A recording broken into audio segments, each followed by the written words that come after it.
मित्रों नमस्कार। हम हैं Dhaniram Patel, advocate, high court Bilaspur Chhattisgarh. और आज चर्चा करेंगे कि अभी जो शुरू हुआ है भारत पाक युद्ध, वो किस स्केल तक जा सकता है। चर्चा शुरू करने के पहले मैं आप सबसे आग्रह करूंगा कि मेरे चैनल DR पटेल एडवोकेट को सब्सक्राइब करें, लाइक करें, शेयर करें।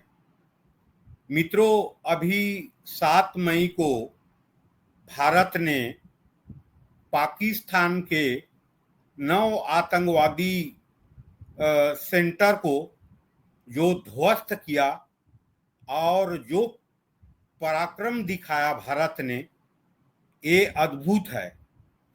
जब से पाकिस्तान एटॉमिक पावर हुआ है 1998 से, तब तक ये साहस और पराक्रम भारत दिखाने के लिए नहीं दिखा पाता था। वो पराक्रम दिखाया है। आप लोगों को मालूम होगा कि संसद में हमला के बाद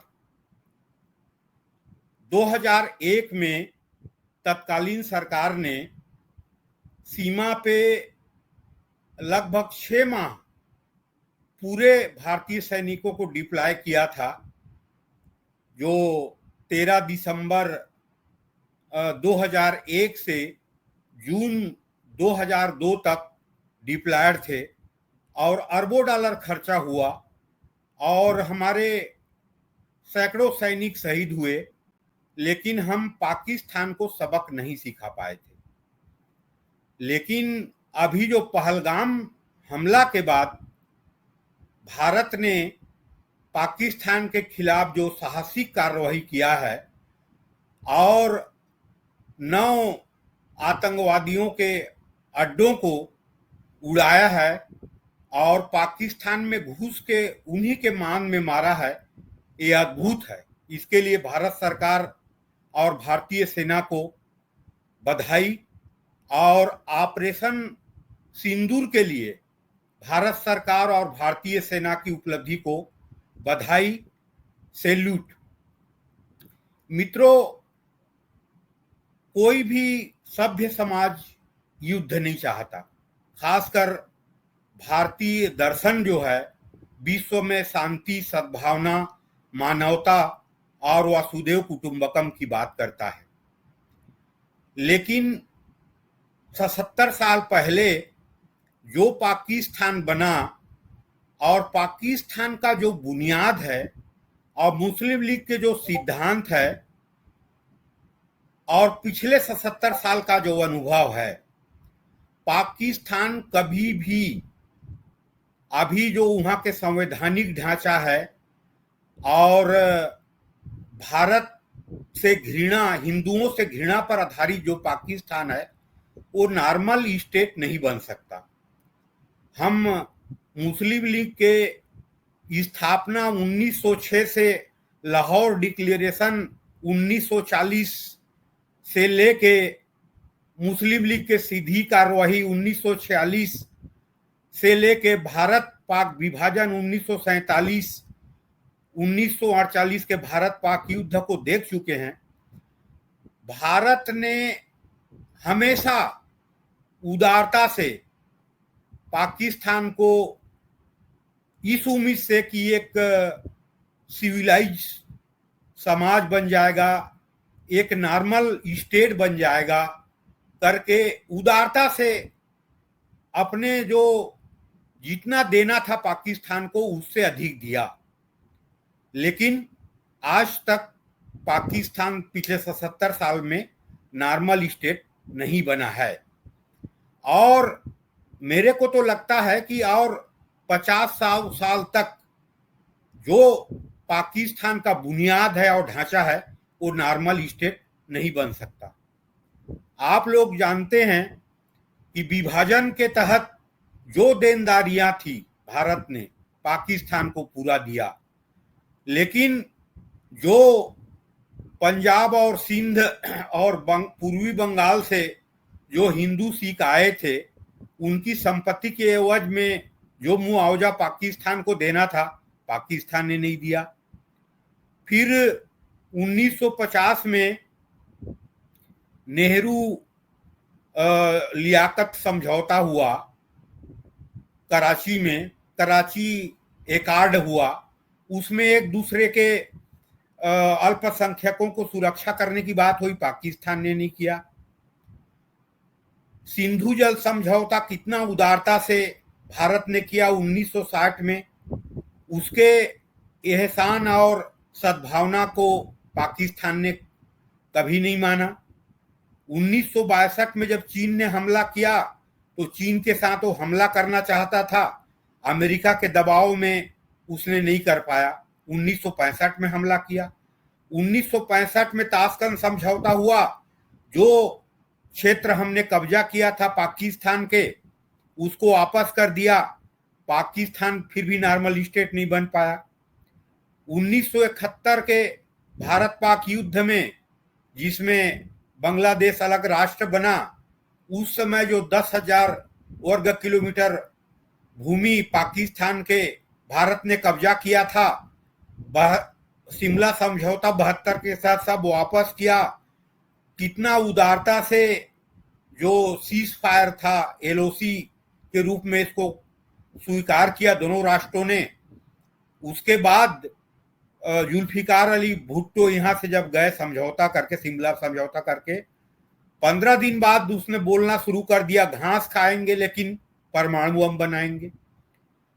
और दुर्भाग्य देखिए, 77 साल में वो ऐसी समझ गया कि पाकिस्तान एक नॉर्मल स्टेट नहीं बन सकता।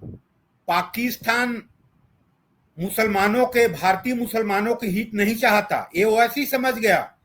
लेकिन यहाँ के अमन की आशा और मोमबत्ती गैंग है, वो आज तक नहीं समझ पाई है कि पाकिस्तान कभी नॉर्मल स्टेट बन सकती है। और इसका मतलब ये नहीं है कि पाकिस्तान के अस्तित्व को समाप्त कर देना चाहिए भारत को।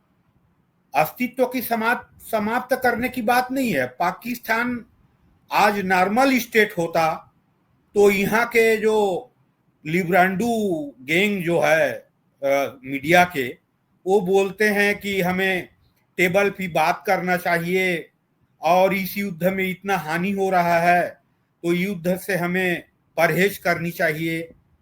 कब तक करेगा? भारत ने हमेशा प्रयास किया कि पाकिस्तान सुधर जाए, चाहे 26/11 के घटना हो, चाहे पुलवामा की घटना हो, चाहे उरी के घटना हो, चाहे संसद की घटना हो। हमेशा प्रयास किया कि पाकिस्तान सुधर जाएगा, सही रास्ते पे आ जाएगा। कभी नहीं आया। न लगता भी नहीं है कि अगले 50-100 साल तक आएगा। लेकिन अभी जो पहलगाम की घटना हुई, उसके बाद भारत सरकार ने जो ऐतिहासिक कदम उठाया, जो आज तक भारत ने नहीं उठाया था, सिंधु जल समझौता को होल्ड में करना, और 4 कदम हैं, जिसमें भारत के हवाई क्षेत्र को बंद कर दिया पाकिस्तान के लिए, अटारी और सीमा से व्यापार को बंद कर दिया, और बहुत सारे कदम उठाए गए हैं। लेकिन जो पिछले युद्धों में जो भारत ने उपलब्धि हासिल किया था, जिसको समझौता के तस्तरी में भारत ने अपने उपलब्धि को वापस कर दिया, जिसमें 93,000 पाकिस्तानी सैनिक 1971 में सरेंडर किए थे बांग्लादेश में, और उनको 2 साल रख के खाना खिला के वापस करके जो जीते हुए भूमि को भी वापस कर दिया, और एलओसी को एक सीमा के रूप में, अंतरिम सीमा के रूप में मान लिया। उसके बाद भी पाकिस्तान नहीं सुधरा। तो भारत को ये जो 7 मई की कदम है, आतंकवादियों के 9 ठिकानों को 24 हमलों से तबाह किया है, और एक भारत में एक वहम था एक आतंक था कि पाकिस्तान परमाणु शक्ति हो गया है तो उसको कुछ भी करेंगे तो हमला कर देगा, तो बर्बाद करेंगे। देखिए, इसमें कोई संदेह नहीं है कि पाकिस्तान परमाणु पावर है, शक्ति है, लेकिन भारत भी परमाणु शक्ति है। भारत ने परमाणु परीक्षण 1974 में किया और पाकिस्तान ने 1998 में किया है। अगर जैसे अटल बिहारी जी ने कहा था कारगिल के समय बिल क्लिंटन को कि परमाणु हमला के बारे में अगर पाकिस्तान सोच रहा है तो सुबह होते तक पाकिस्तान के पूरे अस्तित्व को भारत मिटा देगा। ये मानता हूं मैं कि भारत के भी नुकसान कर सकता है, लेकिन पाकिस्तान के पूरे अस्तित्व मिट जाएगा, ये अटल बिहारी ने कहा था। और उस सामर्थ्य को आज मोदी जी ने प्रदर्शित किया और स्थापित किया कि पाकिस्तान परमाणु ताकत है, लेकिन भारत पे इस तरह नग्न आक्रमण करता रहेगा और धर्म के आधार पर आक्रमण करता रहेगा तो भारत परमाणु समझौता और परमाणु ताकत पाकिस्तान है उसका कोई महत्व नहीं रखता। ये मोदी जी का मानना है। और मोदी सरकार का जो अभी कदम है, उस कदम से लगता है कि जिस तरह उन्होंने सिंधु जल समझौता को होल्ड में रखा है और जो भारत पाकिस्तान की युद्ध किस स्केल तक जाएगा, कल रात के 8 मई के रात के घटना के बाद लग रहा है तो फुल स्केल वार शुरू हो गया है। अब ये तो आकलन कर सकते हैं कि परिस्थिति क्या निर्मित होती है, किस स्केल तक युद्ध होती है और क्या क्या होती है, अंतर्राष्ट्रीय घटनाक्रम क्या होते हैं। लेकिन भारत सरकार अभी दृढ़ संकल्प ले लिया है कि इस युद्ध से कुछ उपलब्धि, स्थायी उपलब्धि भारत सरकार हासिल करना चाहेगी। मेरा अनुमान है कि पीओके मतलब गिलगिट बाल्टिस्तान की बात नहीं कर रहा हूं, पाक अधिकृत कश्मीर की बात कर रहा हूं, उसको तो हासिल करके भारत सरकार मानेगी ऐसा लगता है। और बार्गेनिंग पॉइंट के लिए उसको सिंधु जल समझौता को भारत सरकार ने सस्पेंड किया हुआ है और ये तब तक बहाल नहीं होगा जब तक जो पाक अधिकृत कश्मीर है वो भारत को नहीं मिल जाता। ये तब तक मतलब उसमें जो सिंधु जल समझौता में भारत कुछ भी उदारता नहीं दिखाएगी, ये लग रहा है। लेकिन जैसे मैंने बोला कि पाकिस्तान जैसे राष्ट्र की जिसकी बुनियाद हिंदुओं पे घृणा, हिंदुओं से घृणा, भारत से घृणा, भारतीय संस्कृति से घृणा और गजबाए हिंद पे आधारित हो, टू नेशन थ्योरी जो कॉन्सेप्ट मुस्लिम लीग ने अपनाया और पाकिस्तान ने शुरू से और मुस्लिम लीग ने शुरू से मान के चला है कि गजबा हिंद पे विश्वास रखता है। और गजबा हिंद क्या है आप सब जानते हैं। और जो पाकिस्तान बना, ब्रिटिश पार्लियामेंट ने भारत स्वतंत्रता अधिनियम पास किया मुस्लिम लीग के मांग के आधार पे कि मुस्लिम बहुल इलाके पाकिस्तान बनेंगे। और पार्लियामेंट में जब एक्ट पास हुआ उस समय से मुस्लिम लीग ने पूरे देश में, सिर्फ पाकिस्तान में नहीं पूरे देश में नारा लगाया कि लड़ के लिए है पाकिस्तान, जीत के लेंगे हिंदुस्तान। ये थ्योरी पे आधारित पाकिस्तान है। और उनके पाठ्यक्रम में देख लीजिए, पाकिस्तान के मुताला पाकिस्तान बोलते हैं, इंडिया स्टडी, उसमें कैसे हिंदुओं से घृणा लिखा हुआ है, आप सब मीडिया में सुनते हैं, उसमें आज ज्यादा अपन नहीं जाएंगे। और पहलगाम हमला के 4-5 दिन पहले जनरल आसिफ मुनीर ने जो संबोधन किया था और टू नेशन थ्योरी के बारे में पाकिस्तान के लोगों को कहा था कि हिंदू मुस्लिम कभी हम एक साथ नहीं हो सकते। हमने लाखों कुर्बानी देके पाकिस्तान बनाया है, इस्लाम के लिए बनाया है। जो जिन्ना 40 के दशक में भाषण देता था, वो आज 21वीं शताब्दी में असीम मुनीर का टू नेशन थ्योरी के बारे में भाषण देना और ये बताना कि भारत और पाकिस्तान, हिंदू और मुसलमान कभी एक साथ नहीं रह सकते और हम अपने बच्चों को बताएं कि हमसे हिंदू कैसे अलग हैं, हम मुसलमानों से। ये भाषण का मतलब हिंदुस्तान में हिंदू मुस्लिम में फसाद फैलाना और युद्ध के लिए भारत को उकसाना और भारत में गृह युद्ध फैलाना। और आसिम मुनीर का सोच था कि उसकी जो कुर्सी डावाडोल है उसको स्थिरता प्रदान करना और पाकिस्तान में जो बलूचिस्तान में विद्रोह हुआ है, केपीके खैबर पख्तूनख्वा में विद्रोह हो रहा है, चाहे तहरीके तालिबान हो, चाहे बीएलए हो, बलूचिस्तान लिबरेशन आर्मी हो, उनमें और पाकिस्तान में मजहब के नाम से एकता प्रदान करने के लिए ये भाषण दिया था और लिमिटेड वार के माध्यम से पाकिस्तान में एकता लाना चाहता था। तो पाकिस्तान कभी नॉर्मल स्टेट हो ही नहीं सकता।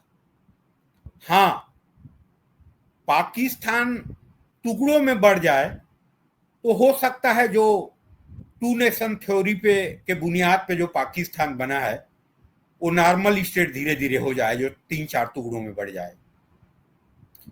और पाकिस्तान भस्मासुर तो बन गया है आज, आप सब जानते हैं, जब से एटॉमिक पावर हुआ है। इसको अमेरिका भी मानता है, दुनिया के सभी राष्ट्र मानते हैं। लेकिन पाकिस्तान के एटॉमिक पावर बनने में और भस्मासुर बनने में और एक मतलब आतंकी स्थान बनने में भारत के भी लोगों का, भारत की सरकार की भी एक किंग कर्तव्यमूल वाली जो स्थिति थी वो भी जिम्मेदार है।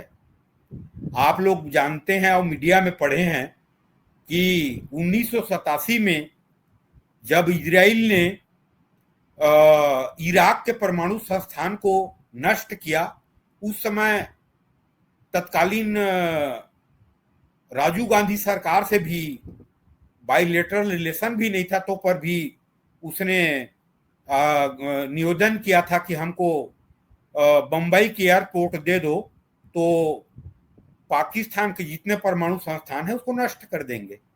भारत सरकार अपने आदर्शवादी विचारधारा के तहत सहमति नहीं दिया।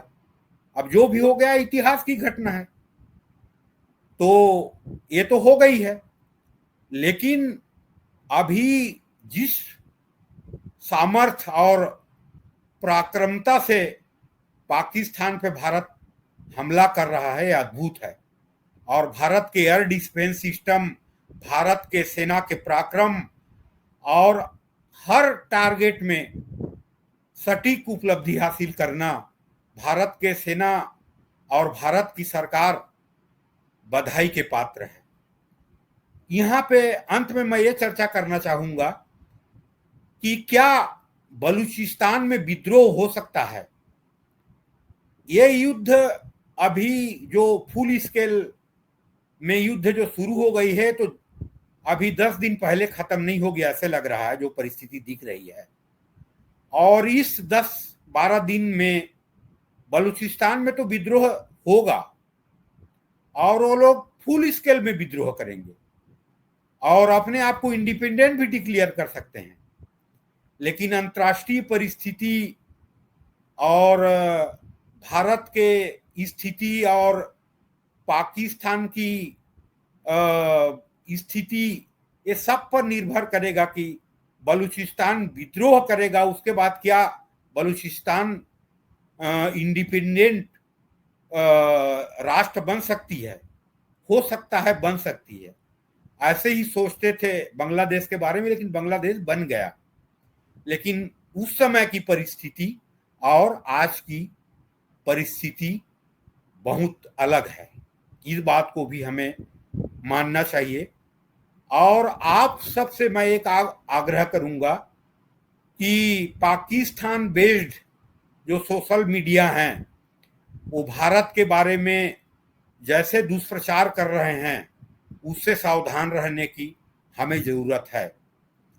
दूसरी चीज, चीन जिस तरह खुले समर्थन कर रहा है पाकिस्तान की, तो आज हमें भी जरूरत है भारतीय लोगों की। भारत सरकार तो WTO समझौता से बंधा हुआ है कि आयात को एक तरफा प्रतिबंध नहीं कर सकती, लेकिन हमें स्वस्फूर्त चीनी निर्मित जो सामान है उसका बहिष्कार करना चाहिए भारतीय लोगों को। अगर हमारे में स्वाभिमान है तो बहिष्कार करें चीनी निर्मित सामानों का, और उसके सबके विकल्प हैं। थोड़े से सस्ता मिल रहा है, इसके लिए हम एक राष्ट्र के प्रति समर्पण है, राष्ट्र के प्रति जो कुर्बानी है उससे पीछे ना हटें और स्वस्फूर्त चीनी सामानों का बहिष्कार करें। तो युद्ध किस स्केल तक जाएगी, क्या होगी, और बलूचिस्तान में विद्रोह होगी और बलूचिस्तान एक अलग राष्ट्र बन जाएगी, ये तो भविष्य के गर्भ में छिपा हुआ है। लेकिन ये परमाणु ताकत की वहम थी कि भारत कुछ कर देगा तो परमाणु हमला करेगा।